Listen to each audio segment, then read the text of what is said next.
City. Oh, gosh. So I work in the restaurant industry. Every day is an adventure. Some days are more memorable than others.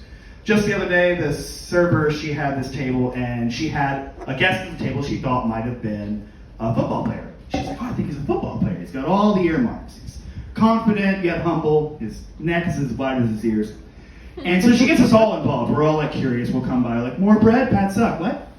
And so we're trying to figure out, is he a football player? Is he a football player? So she gets his credit card at the end of it, and she's got his name. So like, let's Google his name. So we're all huddled around the phone. That's a football pun. We're all huddled around the phone, and first thing that pops up, his name, a picture of him. He's a registered sex offender.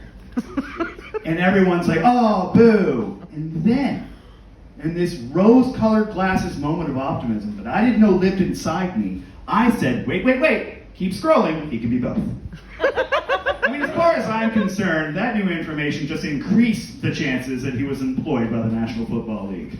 He's proven he can handle balls. Jets could use some ball control. Put him on the team. I don't know where this newfound optimism is coming from. I think it's my wife looks at the world in a very different, special way. We went to the bar a couple nights back, and we go outside, and we're talking to our friends, Thomas and Samantha. They're sitting at a table, we're standing up, we're chatting with them, and my wife's just Thomas the Tank Engineering her way through this conversation. And I'm like, can we go inside? Bugs are inside me now. So we go inside, and we get some drinks, and we go to a corner, and she says, can we talk about the elephant in the room? And I go, yeah, what's up? And she goes, did you know that Samantha's not wearing panties, and I can see her vagina? I'm like, I'm sorry. What? She's like, you haven't looked at her vagina? I'm like, not yet. Because fellas, when your wife asks you to stare another woman in her cock sleeve, the gentlemanly thing to do is to focus on that Satan flower. This is what we trained for. But I told my friend that story, and right when I got to the first instance of I can see her vagina, she stops me and says, your wife is gay. To which I said, so no, we don't have kids. When I was younger, I thought I wanted kids. I thought I'd have kids. I also thought I'd have money. It's funny what being alive will do to you.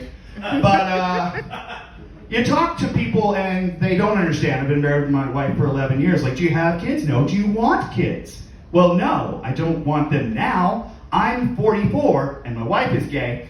I'm pretty sure 44 is the age that Alec Guinness was in the first Star Wars film. I haven't Googled this because I don't want it to not be true. But you know Alec Guinness, the sly old space wizard that used the greatest power in the universe to throw rocks off screen and distract people? What was that? The guy who played a lightsaber duel like he was like cooking s'mores? But I realize as I get older that I don't want to be older. My wife and I, we just bought a house in New Jersey. Yeah, right. Now you're feeling guilty. You're like, I should have left. We bought a house in New Jersey. It's kind of a lemon, and it came with its own Ouija board. That's not a joke. That's my life. But we signed a 30-year mortgage, and I realized I don't want to live that long. I used to think I wanted to grow old, and then I met old people. No, thank you. That's not what I meant. I was at the grocery store the other day, and by the other day, I mean like 20 years ago, and I was going down this aisle, and there were these two old people in front of the botched macaroni, and they were having a conversation, which I'm sorry, at their age, there's no conversation to have about macaroni. Do you like elbows and cheese? Yes, cool, done.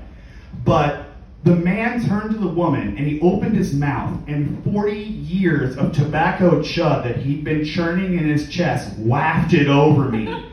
And every good decision I'd ever made went a 180. I suddenly went from, I should stop eating so much fried chicken to I should start doing hard drugs. That is my time. Thank you guys so much for having me.